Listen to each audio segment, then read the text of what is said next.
Hello student, today we will discuss NEET 2 exam paper. Chemistry में basically जो paper आया little bit tough, कुछ questions बहुत ज़्यादा टफ थे और कुछ क्वेश्चन काफ़ी सिंपल थे। तो देखते हैं one by one. Code AA paper है, 46 नंबर का क्वेश्चन है। 46 क्वेश्चन है, which one of the following compound shows the presence of intramolecular hydrogen bond. तो ये एक सिंपल क्वेश्चन था। H2O2, HCN, cellulose, concentrated acetic acid. तो H2O2 and HCN do not form intramolecular hydrogen bonding. Acetic acid also do not form the intramolecular hydrogen bonding. Only cellulose is the correct option. So answer is 3.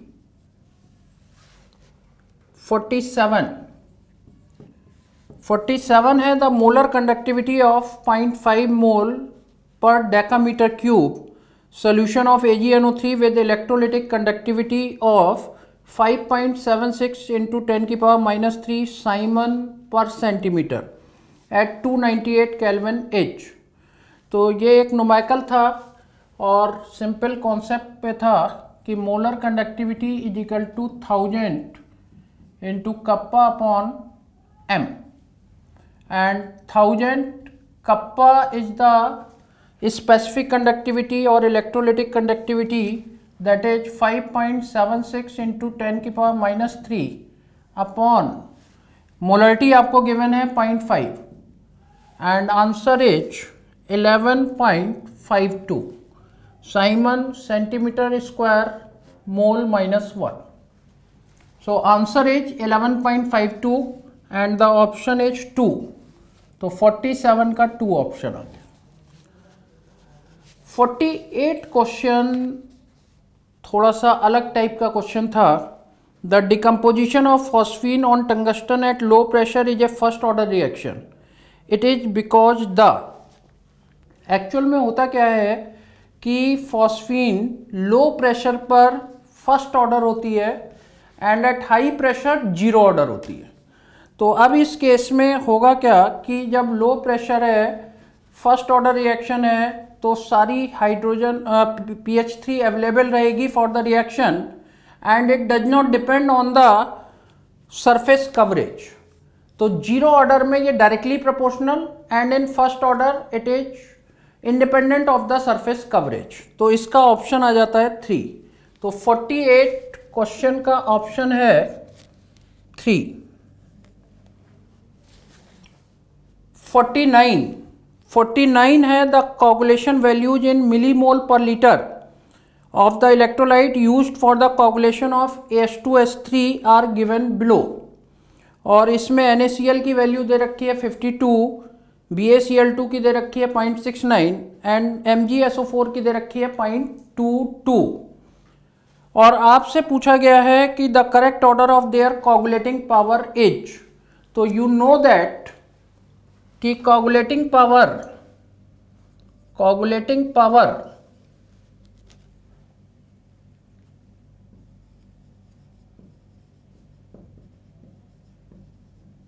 Inversely proportional होता है coagulation value के।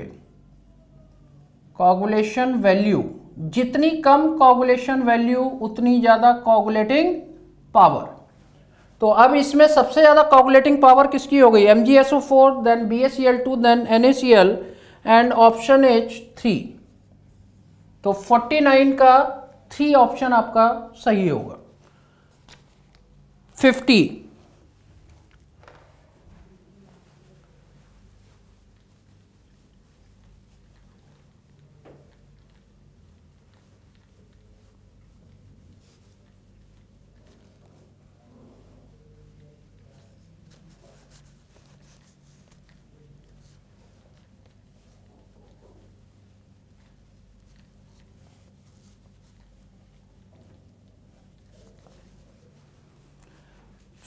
Question में during the electrolysis of molten sodium chloride, the time required to produce 0.1 mole of chlorine gas using A current of 3 ampere H. तो हम इसमें use कर सकते हैं W = ZIT और Z को हम रख सकते हैं E upon 96,500 into I into T। अब आपको गिवन है 0.1 मोल, 0.1 मोल गिवन है W upon E = 1 upon 96,500, current as 3 ampere और टाइम हमें कैलकुलेट करना है। तो अब इस केस में देखिए 0.1 मोल है क्लोरीन, 0.1 मोल क्लोरीन को कन्वर्ट करिए वेट में, और वेट कितना हो जाएगा 7.1 upon equivalent weight of chlorine is 35.5 = 1 upon 96,500 into 3 into T, and this is comes out 0.2 and T = 0.2 into 96,500 upon 3, और ये अप्रॉक्स आंसर आ जाता है 107.66 मिनट के लिए 60 से और डिवाइड कर देते हैं क्योंकि ये सेकंड में आएगा और इसमें ऑप्शन नहीं है। 110 minute is the option and this is the correct option, और इसका आंसर हो जाएगा 50 का कौन सा 2। एक्चुअल में हमने यहाँ पर करा, ये सेकंड में आंसर निकल रहा था, 60 से और डिवाइड कर दिया, 60 से और डिवाइड करा तो ये कन्वर्ट किस में हो गया मिनट में, और मिनट में आंसर आ रहा था 107.66 मिनट, लेकिन ऑप्शन इज नॉट देयर। तो अप्रॉक्स ये 110 मिनट और 50 का आंसर क्या हो जाएगा 2। 51 क्वेश्चन आप लोगों ने बहुतों ने गलत कर दिया होगा, क्योंकि क्या गिवन है 51 में, how many electron can fit in the orbital for which n = 3 and L = 1, यानी 3p हो गया। और अगर आपने ऑर्बिटल का ध्यान नहीं रखा तो आप आंसर इसमें 6 लगा जाएंगे, but the actual answer is 2, क्योंकि ऑर्बिटल वहां मेंशन है। ऑर्बिटल में केवल 2 इलेक्ट्रॉन्स आ सकते हैं, और सबशेल में अगर पूछता है या ऑर्बिटल्स में पूछता है ऑल द ऑर्बिटल्स में, तब आंसर आपका क्या होता है 6। तो इसका करेक्ट आंसर 51 का कौन सा होगा 2, एंड ऑप्शन इज 1। तो 2 electrons can accommodate in a orbital, not more than 2 electron can accommodate in a orbital। 52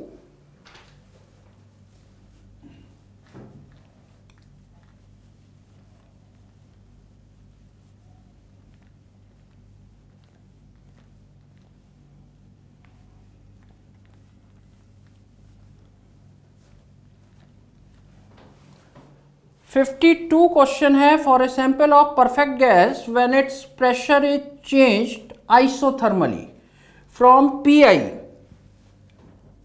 52 में Pi टू Pf।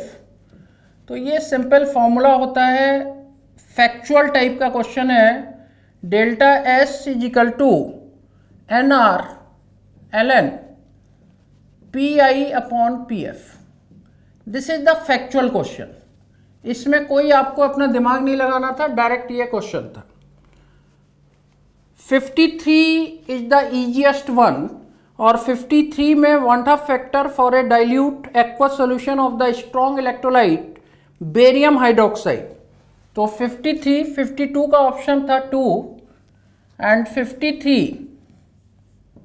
53 में barium hydroxide, this is the easiest question, इसका ऑप्शन है 4, because barium hydroxide is BaOH का whole twice and it dissociates to give Ba+2 plus 2OH minus, and after dissociation it gives 3 ions, 3 ion दे रहा है, that is why the want of factor is 3। 54 भी direct formula based question था, और इसको भी आप easy consider कर सकते हैं, लेकिन कैलकुलेशन में बहुत ध्यान रखना पड़ेगा।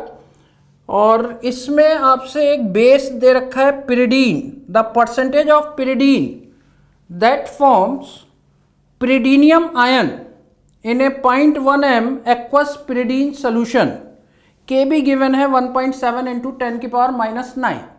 This is also the formula based question, और इसका ऑप्शन है 2, और इसमें आप फॉर्मूला यूज करेंगे अल्फा। पहले हम कैलकुलेट कर लेते हैं। अल्फा इज इक्वल टू होगा √KB upon C, and √KB upon C में √KB that is 1.7 into 10⁻⁹ upon C is 0.1, and it becomes 1.7 into 10⁻⁸, and 1.7 का अंडर रूट 1.3 अप्रॉक्स इंटू 10⁻⁴, और percentage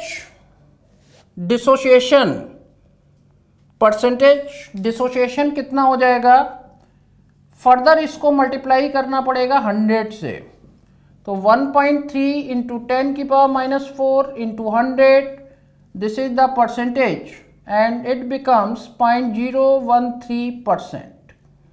this is the answer, और ये हमारा कौन सा option आ गया? 54 का 2। Now 55,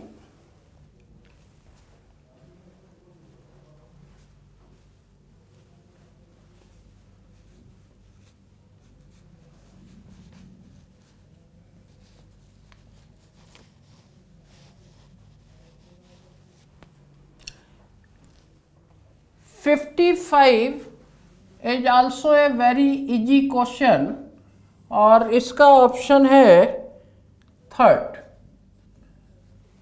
question is in calcium fluoride having the fluoride structure, the coordination number for calcium ion and fluoride ion is. Factual type question है। CF2 में कैल्शियम आयन से 8 फ्लोराइड आयन उसको सराउंड करते हैं, and each fluoride ion is surrounded by 4 calcium ion, hence the coordination number is 8 and 4, 8 for calcium and 4 for fluoride ion. This is the factual type question. 56 में आपको थोड़ा सा ध्यान रखना था, फॉर्मूला वगैरह इसमें पता होना चाहिए आपको। क्वेश्चन है, if the E0 cell for a given reaction has a negative value, which of the following gives the correct relationship for the value of delta G0 and K equilibrium? देखिए इसमें क्या ध्यान रखना है कि इसका ऑप्शन वैसे करेक्ट ऑप्शन है 1, कि एक तो आपको ये फॉर्मूला पता होने चाहिए, delta G is equal to -NF E0 cell, and एक फॉर्मूला और पता होना चाहिए, delta G is equal to -2.303 nRT log K equilibrium. इन दोनों फॉर्मूलों का यूज करके आप इससे डिसाइड कर सकते हैं कि डेल्टा G0 क्या होगा और K इक्विलिब्रियम क्या होगा। ये आपको गिवन है नेगेटिव वैल्यू। नेगेटिव वैल्यू यानी डेल्टा G किस में आ जाएगा? पॉजिटिव में। नेगेटिव नेगेटिव पॉजिटिव, यानी delta G0 must be greater than 1, और अगर ये ग्रेटर देन 1 हुआ तो K इक्विलिब्रियम को हमेशा लेस देन 1 रखना पड़ेगा, तभी ये नेगेटिव वैल्यू आएगी। नेगेटिव नेगेटिव क्या बनेगा? पॉजिटिव बनेगा। तो and K equilibrium must be less than 1, and this is the correct option. केवल आपको ये दो फॉर्मूले दिमाग में रखने हैं और उसके अकॉर्डिंग आपको आंसर करना है। 57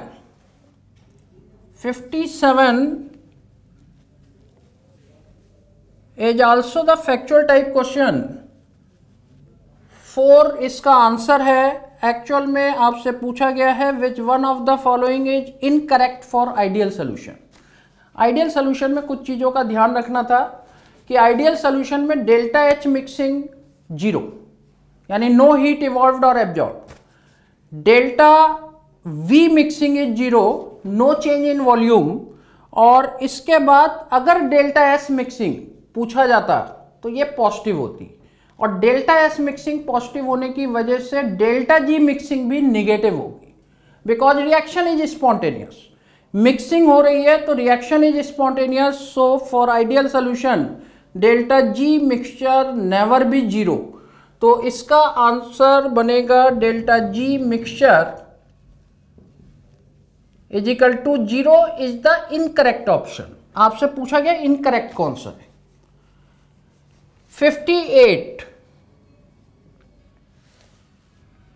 58 का आंसर है 2। एक्चुअल में ये सॉल्युबिलिटी प्रोडक्ट में आपसे कॉमन आयन इफेक्ट का यूज करवाया गया और ऐसे क्वेश्चंस आप लोग करते चले आए हैं। थोड़ा कैलकुलेशन आपको करना है और कॉमन आयन इफेक्ट का ध्यान रखना है। Question is the solubility of AgCl solid with solubility product 1.6 into 10 की पावर -10 इन 0.1 m NaCl सोल्यूशन। यहां पर क्लोराइड आयन आपका क्या हो गया, chloride ion is the common ion.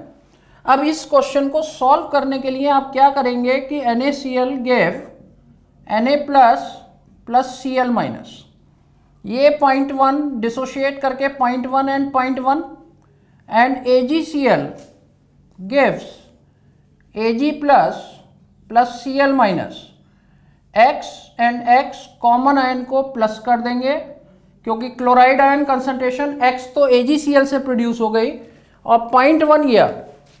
अब इसमें जब आप KSP का यूज करेंगे तो KSP इज इक्वल टू होगा Ag positive ion concentration into chloride ion concentration. KSP की वैल्यू क्या गिवन है 1.6 इंटू 10 की power -10, this is X and chloride ion is X plus 0.1 and this X value is negligible in comparison to 0.1।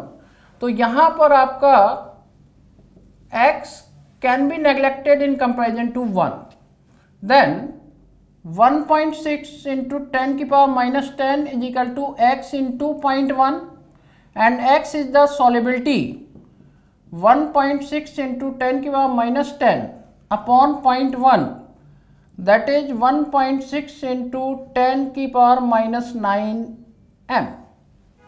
This is the solubility and this is the answer. और इसका answer आपका 58 का क्या हो गया, 2 हो गया। तो ये आपको थोड़ा सा ध्यान रखना था कि इसमें आपको कॉमन आयन इफेक्ट का यूज करना है, कॉमन आयन को कंसीडर करके चलना है, तब आपको सॉल्युबिलिटी कैलकुलेट होगी। 59 क्वेश्चन थोड़ा सा कैलकुलेटिव है। 59 क्वेश्चन की कैलकुलेशन थोड़ी सी है, बाकी क्वेश्चन में कुछ नहीं है। ऐसा नहीं है कि आप नहीं कर सकते थे, 59 क्वेश्चन थोड़ा सा कैलकुलेटिव है।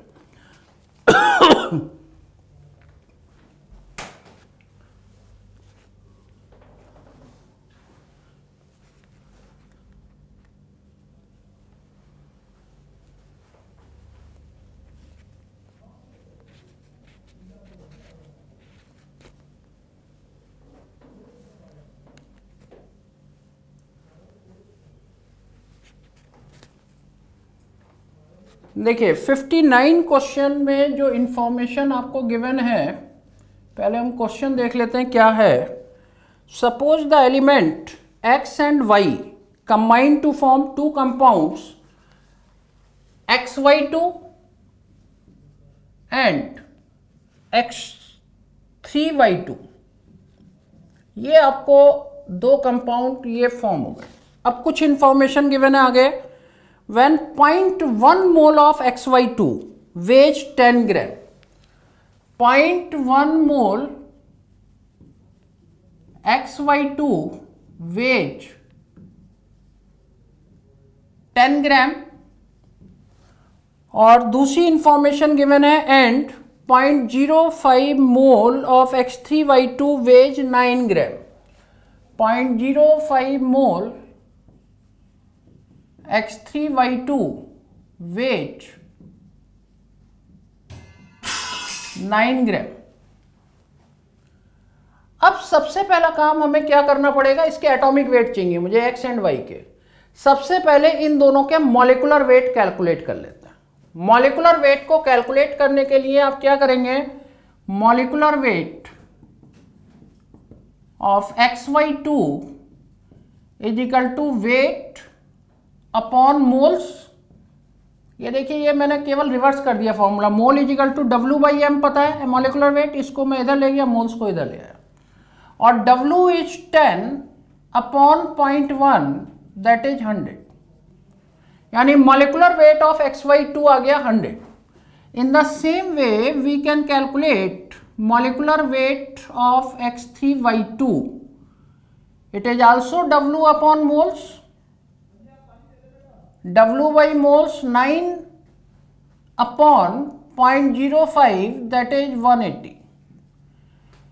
ये आ गए दोनों के मॉलिक्यूलर वेट। अब हमें क्या करना पड़ेगा, दो इक्वेशन बनाते हैं और उससे सॉल्व करते हैं। देखिए, मान लेते हैं suppose atomic weight of XH A and atomic weight of YH small b, ये हमने सपोज कर लिया। अब इसके बाद दो इक्वेशन बनाते हैं। XY2 की इक्वेशन क्या बनेगी, A प्लस 2B, इसका molecular weight 100, this is equation 1। A है atomic weight of X, B is the atomic weight of Y, और दूसरी इक्वेशन क्या बनेगी 3A प्लस 2B, और इसका मॉलिक्यूलर वेट है 180, दिस इज इक्वेशन 2। अब हमने क्या करा, इसमें से फर्स्ट में से सेकंड को माइनस कर दिया। माइनस करा तो ये साइन आपके क्या हो गए, नेगेटिव हो गए। क्लियर। बी भी आपका कैंसिल हो गया और आपके पास क्या बचा, -2A equal to -80 and A equal to 40, यानी एटॉमिक वेट ऑफ XH 40, क्योंकि हमने सपोज करा हुआ है atomic weight of XH A। Now the value of A put into equation 1. Equation 1 is A plus 2B is equal to 100. यही तो है equation, A plus 2B is equal to 100। तो हमने A की वैल्यू इसमें पुट कर दी, 40 plus 2B is equal to 100 and we get B is equal to 30. So the atomic weight of X is equal to 40 and atomic weight of Y is equal to 30, and the option is 40 and 30, 59 का option is 1। This is the answer. Actually थोड़ी सी calculation थी, लेकिन ये कोई मुश्किल question में नहीं आएगा। This is not a difficult question, केवल थोड़ा सा कैलकुलेशन आपको करना था और कैलकुलेट करके ये आराम से आप कैलकुलेट कर सकते थे। 40 and 30। Now the question is 60। तो ये बात तो क्लियर हो गई ना सबको।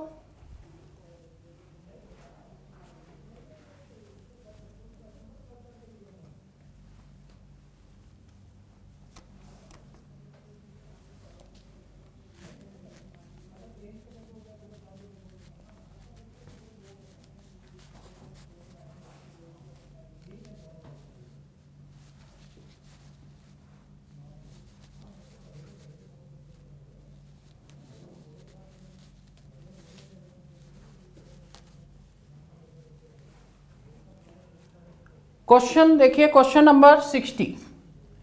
60 is also the easy question but little bit calculative. बहुत थोड़ी सी कैलकुलेशन है। The number of electrons delivered at the cathode during electrolysis by a current of 1 ampere in 60 second is, charge on electron given है 1.6 into 10 की power -19 coulomb. तो we know that Q is equal to, एक formula पता है आपको IT, और एक formula और पता है NE, number of electrons into charge on 1 electron. दोनों को इक्वेट कर दीजिए, 1 and 2, 1 इज इक्वल टू 2, तो I into T is equal to N into E हो गया। सीधे सीधे फॉर्मूले में रखना है। Current is 1 ampere, time is 60 second, N हमें कैलकुलेट करना है इंटू 1.6 इंटू 10 की power -19 coulomb. and now n is 60 divided by 1.6 into 10 की पावर माइनस 19 और ये इक्वलेंट आ जाता है 3.75 इंटू 10 की power 20 electrons. This is the answer. और ये ऑप्शन आपका गिवन है 60 का कौन सा ऑप्शन हो गया? Third option. क्लियर? 61 क्वेश्चन आपका नॉलेज बेस्ड क्वेश्चन था और 61 क्वेश्चन में भी गलती हो सकती थी। आपसे पूछा गया है boric acid is an acid because it's molecule. अब आपको बोरिक एसिड के बारे में पता होना चाहिए कि boric acid OH OH OH it is not a protonic acid. जब हम इसका इक्विवेलेंट वेट भी कैलकुलेट करते हैं तो m/3 नहीं होता, इसका कोई भी H+ आयन रिलीज नहीं होता। लेकिन बेसिकली हम लोग क्या बोलते हैं, इसके n फैक्टर जब कैलकुलेट करते हैं तो n factor is equal to the basicity. Why it is known as basicity? तो किसी भी एसिड का बेसिसिटी का मतलब होता है कि कोई भी एसिड सॉल्यूशन से कितने OH नेगेटिव आयन को खत्म कर रहा है, गायब कर रहा है। जनरली क्या होता है कि कोई भी एसिड H+ आयन लूज करता है, H+ आयन सॉल्यूशन के OH नेगेटिव आयन से मिलकर वाटर फॉर्म कर देता है। लेकिन बोरिक एसिड के केस में ऐसा नहीं होगा और ये क्या काम करेगा, ये भी गायब करेगा OH नेगेटिव आयन को, लेकिन H+ आयन लूज करके नहीं। यहां पर बोरान है जो ओनली 6 इलेक्ट्रॉन और 6 इलेक्ट्रॉन, तो ये क्या काम करता है, सॉल्यूशन से एक OH नेगेटिव आयन को एक्सेप्ट कर लेता है by forming a coordinate bond and readily it is converted into BOH4 minus. तो इसमें जो ऑप्शन गिवन थे कंटेन्स रिप्लेसेबल H+ आयन, गलत हो गया। गिव अप ए प्रोटॉन, गलत हो गया। Accept OH negative ion from water releasing proton, और ये क्या काम कर रहा है, ये ऑप्शन आपका सही हो गया। OH नेगेटिव आयन को एक्सेप्ट कर रहा है और अगर ये वाटर होता तो H+ आयन को रिलीज कर देता, क्योंकि वाटर के अंदर क्या प्रेजेंट है, OH एंड H+। और बेसिकली क्या होता है कि वाटर भी क्या होता है, ये टूटता नहीं है, OH नेगेटिव आयन और H+ आयन नहीं दे रहा है। इसकी रिएक्शन कुछ इस तरीके से हो जाती है, H3BO3, ये पूरा का पूरा ऑक्सीजन का loan pair of electron boron पे एक्सेप्ट होता है और it gives BOH4 minus plus H+ ion. और इसको अगर मैं थोड़ा सा मैकेनिज्म बेस लेके जाऊं तो मैकेनिज्म बेस देखो बेसिकली क्या हो रहा है, ये तो हमने ऐसे ही रिप्रेजेंट कर दिया OH नेगेटिव आयन, लेकिन बेसिकली क्या हो रहा है कि वाटर के लोन पेयर को ये एक्सेप्ट कर रहा है और एक्सेप्ट करके ये बना दे रहा है BOH OH OH and OH H, oxygen पर पॉजिटिव चार्ज, और ऑक्सीजन पर पॉजिटिव चार्ज हटेगा because it is the more electronegative atom. और ये क्या करता है, ये दोनों इलेक्ट्रॉन इस पर और इससे H+ आयन रिलीज होता है और finally it gives BOH4 minus plus H+ ion. तो इस तरीके से वाटर ऐड होता है। ये मैंने जैसे कोई बेस हो तो बेस से डायरेक्ट रिएक्ट कर लेगा, लेकिन अगर वाटर से रिएक्ट कर रहा है तो इस तरीके से H+ आयन देगा और इस तरीके से मैकेनिज्म इसकी चलेगी। और इसका ऑप्शन फिर आपका कौन सा हो जाएगा, 61 का ऑप्शन हो जाएगा 3। Now 62,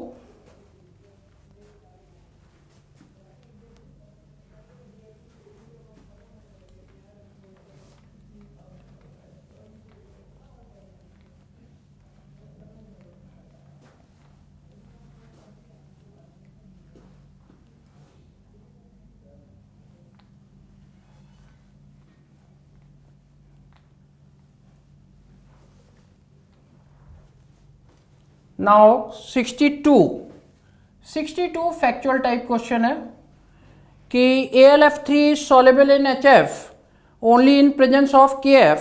It is due to the formation of, इसमें क्रायोलाइट टाइप का कंपाउंड बन जाता है and it form K3AlF6. This is the factual type question और इसका ऑप्शन आपका हो जाता है 62 का 2. 63 बहुत बढ़िया क्वेश्चन है. 63 में zinc can be coated on iron to produce galvanized iron but the reverse is not possible. It is because, अब ये सबकी समझ में आता है कि ऐसा क्यों हुआ होगा. Because in electrochemical series zinc is placed above than iron and it has lower reduction potential. Lower reduction potential से एग्जाम्पल जैसे मुझे वैल्यूज नहीं पता, मान लेते हैं -3 है, इसका -0.7 है, मान लेते हैं. कुछ देर के लिए हमने ये वैल्यूज को मान लिया. अब देखिए यहां इंपॉर्टेंट चीज क्या है. इंपॉर्टेंट चीज क्या है, ऊपर से नीचे जाने पर रिडक्शन पोटेंशियल बढ़ते हैं. अगर यहां पर कहा जाता कि zinc has lower electrode potential than iron, lower electrode potential, it is the correct option. लेकिन आगे इस क्वेश्चन में इंपॉर्टेंट चीज क्या है जिसमें मैक्सिमम लोगों का गलत हुआ होगा. आपसे कहा गया lower negative electrode potential. Lower negative electrode potential किसका होगा? आयरन का होगा, जिंक का नहीं होगा. मतलब आपको निगेटिव साइन को नहीं देखना है. निगेटिव तो उन्होंने बोल ही दिया, ये लोअर है और ये हायर है. निगेटिव अगर वर्ड लग गया तो इसका सही ऑप्शन क्या होगा कि zinc has higher negative electrode potential than iron. जब भी आपने निगेटिव, आप लोग पढ़ते हैं ना इलेक्ट्रॉन गेन एंथैल्पी पढ़ते हैं, और एक हमने निगेटिव इलेक्ट्रॉन गेन एंथैल्पी पढ़ी, तो इलेक्ट्रॉन गेन एंथैल्पी में तो निगेटिव साइन कंसीडर कर रहे हो, लेकिन निगेटिव इलेक्ट्रॉन गेन एंथैल्पी में निगेटिव साइन कंसीडर नहीं होगा. तो इस चीज का आपको ध्यान रखना है. तो इसका सही ऑप्शन क्या हो जाता है? Zinc has higher negative electrode potential than iron. Negative word लगते ही ये हायर वैल्यू बन गई, और अगर ये नेगेटिव नहीं होता तो वैसे लोअर था, क्योंकि -3 इज लेस देन द -0.7. तो नेगेटिव वर्ड लगते ही ये हायर वैल्यू बन गई और ये लोअर वैल्यू बन गई, और इसका ऑप्शन हो जाता है 63 का 4. ये वैल्यूज मैंने ऐसी बस समझाने के लिए लिख दी है, वैसे आप देखकर आप पता कर सकते हैं. लेकिन ये डेफिनेट है कि ये ज्यादा होगा, ये कम होगा निगेटिव साइन के साथ. तो जब भी निगेटिव वर्ड लग गया तो ये क्या बन गया? Higher negative reduction potential. 64 question जो है, this is the factual type question. 64 question factual है.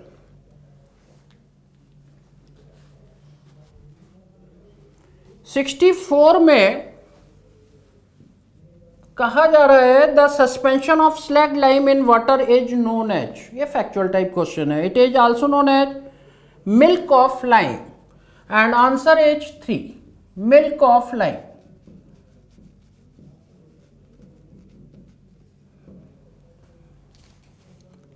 (65) एक इजी क्वेश्चन में आएगा, और 65 क्वेश्चन है the hybridization of atomic orbitals of nitrogen in NO2 plus,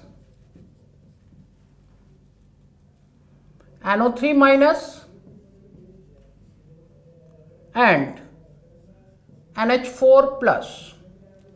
hybridization आपसे सेंट्रल एटम का पूछा गया. देखिए हाइब्रिडाइजेशन निकालने के बहुत सारे ढेर सारे तरीके गिवन हैं अलग अलग बुक्स में. हम लोग क्या करते हैं, इसका एक इजीएस्ट वे है, NO2 प्लस मैंने लिखा, आप नाइट्रोजन पर इलेक्ट्रॉन देखिए कितने हैं, 5 होने चाहिए, एक पॉजिटिव चार्ज है, एक इलेक्ट्रॉन कम कर दीजिए, 4 आ गया, है ना. ये मेरा तरीका है. और 2 ऑक्सीजन एटम है, इन्हें रिक्वायर्ड इलेक्ट्रॉन कितने हैं? 4 इलेक्ट्रॉन है. तो 4 में से मैंने 4 माइनस करा, इट हैज 0, यानी it has no lone pair of electron.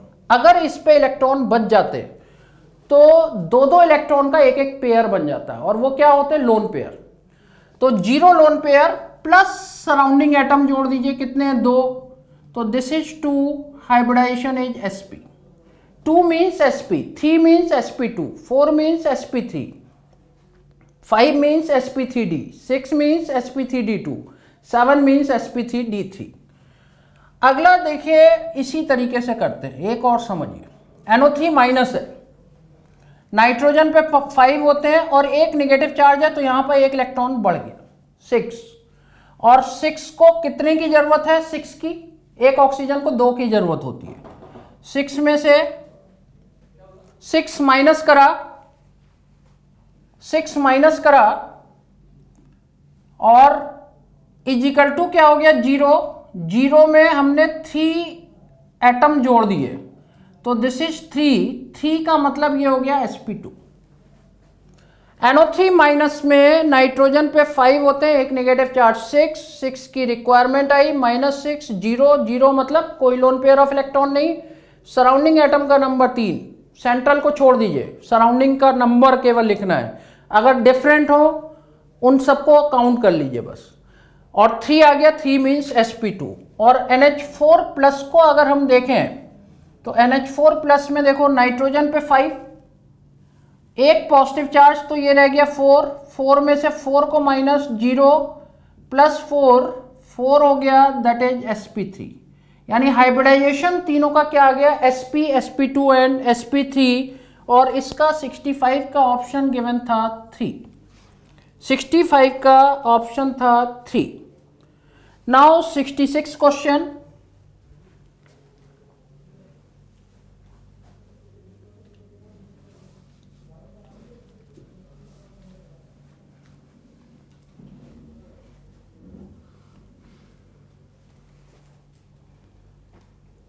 Now 66 question. 66 is the factual type question, और इसमें आपसे पूछा गया है which of the following fluoro compound is most likely to behave as a Lewis base।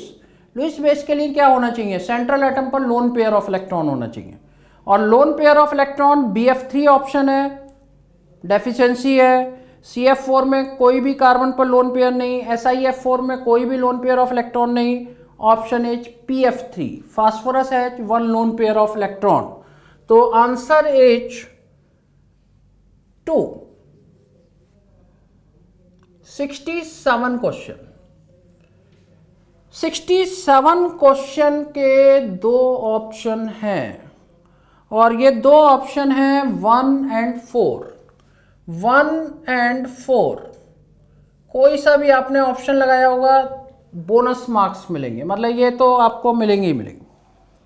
आपसे पूछा गया है which of the following pairs of ions is isoelectronic and isostructural. Isoelectronic same number of electrons, isostructural same hybridization. तो अब इसमें पहला option आपको given था, फर्स्ट ऑप्शन गिवन है CO3 2 minus and NO3 minus. Number of electrons अगर हम count करें तो कार्बन पे 6 प्लस 8 3 जा 24 प्लस 2, तो ये हो गए 8 32। इसमें आ गए 7 प्लस 24 प्लस 1 क्यों, नेगेटिव चार्ज है। It also has 32 electrons. तो आइसो इलेक्ट्रॉनिक हमारे कंप्लीट हो गया। अब उठता है हाइब्रिडाइजेशन, इसका क्या होगा। हाइब्रिडाइजेशन निकालने का भी तरीका मैंने आपको बताया था। CO3 माइनस, कार्बन पे 4 और 2 6 में से 6 को माइनस करोगे 0 plus 3 is equal to 3 sp2 hybridization. It has sp2 hybridization. NO3 minus को मैंने कैलकुलेट करा, 5 और 1 6 में से 6 माइनस, क्योंकि 3 ऑक्सीजन को 6 इलेक्ट्रॉन चाहिए, और ये आ गया 0 plus 3 that is 3। It also has sp2 hybridization. So number of electrons are same and hybridization is also same, so it is isostructural also. तो ये ऑप्शन आपका सही हो गया, फर्स्ट ऑप्शन। फोर्थ ऑप्शन भी सही है। फोर्थ ऑप्शन में इसको भी जरा हम कैलकुलेट करते हैं। फोर्थ ऑप्शन गिवन है ClO3 minus and SO3 2 minus. Cl पे हो गए आपके 17 प्लस 24 प्लस 1 और ये हमारे पास आ गया 42 इलेक्ट्रॉन। यहां पर 16 प्लस 24 प्लस 2 हो जाएगा, तो ये हमारे पास इट इज आल्सो 42 इलेक्ट्रॉन्स, यानी आइसो इलेक्ट्रॉनिक आपका आ गया। Now we check the hybridisation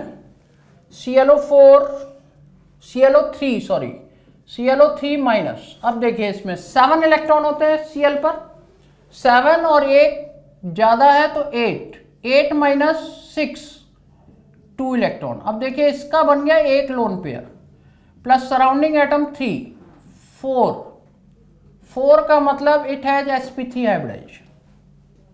अब देखिए लोन पेयर वाला भी एक केस आ गया, ये 2 इलेक्ट्रॉन बचे, 7 और 1 नेगेटिव 8, 3 ऑक्सीजन को 6 चाहिए, 2 आ गए, 2 मीन्स एक लोन पेयर बन गया plus surrounding atom, total number 4, so the hybridization is sp3 and SO3। इससे किसी का भी निकाल सकते हैं जो तरीका मैं बता रहा हूं।